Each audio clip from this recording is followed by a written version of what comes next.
जय श्री कृष्णा। आज हम एक ज्ञानवर्धक कहानी सुनेंगे कि संत को कैसे पहचाने। संत महात्मा उनको पहचानने वालों को बहुत ही दुर्लभ है। आज तो दंभ, पाखंड, बनावटीपन इतना हो गया है कि असली संत महात्मा को पहचानना अत्यंत ही कठिन कार्य हो गया है। पर सच्चे जिज्ञासु को पता लगता है भगवान कृपा करते हैं, तभी उनको पहचाना जा सकता है। अब उनकी पहचान क्या हो, हम उनकी पहचान नहीं कर सकते, हम तो अपनी पहचान कर सकते हैं। एक कहानी है।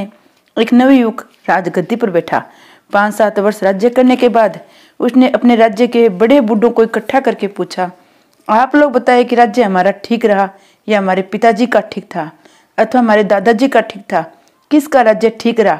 आपने हमारी तीनों पीढ़ियों का राज्य देखा है। बेचारे सब चुप रहे। एक बहुत बूढ़ा आदमी खड़ा होकर कहने लगा, महाराज जी, हम आपकी प्रजा है। आप उम्र में छोटे हैं तो क्या हुआ, आप हमारे मालिक हैं। अब हम आपके बारे में निर्णय कैसे करें कि आप में कौन योग्य है, कौन अयोग्य है, कौन बढ़िया और कौन घटिया है? यह हमारी क्षमता नहीं है। मेरी बात पूछे तो मैं अपनी बात तो कह सकता हूँ, पर आपकी परीक्षा नहीं कर सकता। राजा ने कहा, अच्छा अपनी बात बताओ। वह कहने लगा, जब आपके दादाजी का राज्य था उस समय मैं जवान था, मैं पढ़ा लिखा था, शरीर में बल भी अच्छा था, मैं एक लाठी पास में रखता था। उसी समय यदि 5-10 आदमी एक साथ भी सामना करने के लिए आ जाते तो मैं हार नहीं खाता, भले उन सबको मैं मार दूं, ऐसा मेरा विश्वास था। एक दिन मैं किसी गांव में जा रहा था। रास्ते चलते मेरे कान में किसी स्त्री के रोने की आवाज़ आई, तो मैंने सोचा चलकर देखे क्या बात है, स्त्री रोने की आवाज़ें आ रही है। मैं आवाज़ की दिशा में गया तो देखा एक सुंदर युवती अकेले जंगल में बैठी रो रही है। उसने बहुत कीमती गहने कपड़े पहन रखे थे। मैं अचानक उनके पास पहुंचा तो वो डर गई और एकदम चुप हो गई। मैंने बड़े प्यार से कहा, बहन घबराओ मत, बताओ तुम क्यों रो रही हो? मेरे ऐसा कहने पर वह आश्वस्त हुई और बोली, मैं पीहर से ससुराल जा रही थी, साथ में 2-4 बैलगाड़ियां और ऊंट थे। रास्ते में डाकू मिल गए तो उनसे मुठभेड़ हो गई। मेरे संबंधी और डाकू आपस में लड़ने लगे। मुझे डर लगा तो भागकर जंगल में चली आई और यहाँ आकर बैठ गई हूँ। अब उनका क्या हाल हुआ ये तो भगवान जाने, किंतु मैं किधर जाऊँ ये भी मुझे रास्ता मालूम नहीं है। मेरा जन्म गांव तो दूर रह गया, लेकिन ससुराल का गांव पास में है, ऐसा मुझे अंदाज है, लेकिन मैं जानती नहीं क्या करूँ। ये सोचकर रोना आ रहा है। इस तरह कहकर उसने मुझे अपने ससुराल का पता बताया।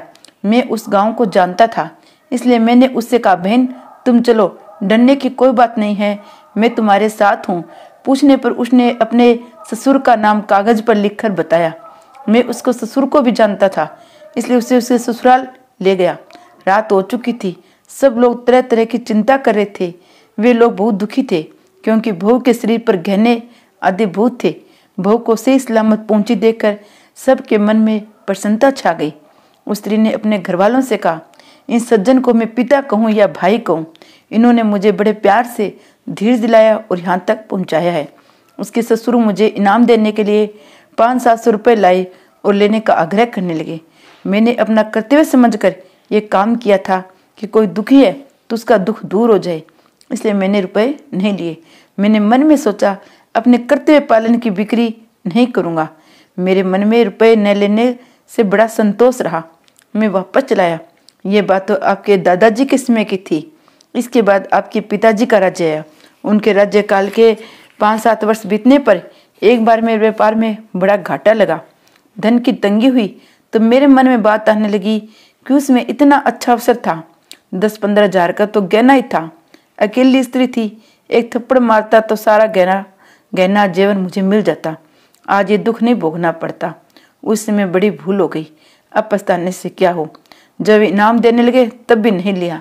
बड़ाई का भूखा आज तंगी भोगता हूँ। इस प्रकार के भाव मन में आए थे। महाराज, आप तो अवस्था में मेरे पोते के समान हैं। आपके सामने कहने में लज्जा आती है। अब तो मन में ऐसे भाव आ रहे हैं कि उसमें उस स्त्री को समझा बुझा कर यह धमकाकर अपनी स्त्री बना लेता तो आज वह मेरी सेवा करती, धन भी मिल जाता। परंतु अब तो बात हाथ से निकल गई। पछताने से क्या लाभ है। इस तरह महाराज, हम तो अपने मन के विचार बता सकते हैं। आप राजाओं का निर्णय कौन करे? आपका निर्णय करने की ताकत हम में कहाँ है? राजा समझ गया कि बूढ़ा बड़ा बुद्धिमान है, यथा राजा तथा प्रजा, ये बात भी कह दी और हमें रुष्ट भी नहीं किया। इस तरह संतों की पहचान हम नहीं कर सकते कि कहाँ तक पहुँच गए हैं, किंतु उनके पास जाने से हमारे मन में मचली हलचल शांत होती, तो बिना पूछे शंकाओं का समाधान होता हो, मन में संतोष होता हो, अपने में देवी संपदा के गुण आते हो, अर्थात दया, क्षमा, उदारता, त्याग, संतोष, नीति, धर्म आदि की वृद्धि होती हो, दुर्गुण दुराचार दिखने लगे और घटने लगे। जिन महापुरुषों के संग अथवा दर्शनों से ऐसी विलक्षणाएं आती हो तो हम अंदाज लगा सकते हैं। इसके अलावा हम गरीब हो अथवा धनी हो, जिनके मन में हमारी कोई गर्ज नहीं दिखती, हम धनी है तो कुछ ज्यादा आदर करें और गरीब है तो निरादर करें, हमसे वे कुछ स्वार्थ सिद्ध करना चाहे, ऐसा हमें कभी लगता ही नहीं। हम उनसे ज्ञान योग, भक्ति योग, कर्म योग आदि की बातें पूछते हैं तो वे उनसे भी आगे की बातें बता देते हैं। हमारे दृष्टि में सगुण, निर्गुण, साकार, निराकार तत्व को जानने वाला उनसे बढ़कर कोई दिखता नहीं है। ऐसे महापुरुषों का संग मिल जाए तो बड़ा लाभ होता है। महापुरुषों के दर्शन से आत्मा में शांति मिलती है, तो समझना चाहिए कि भगवान का स्वरूप है।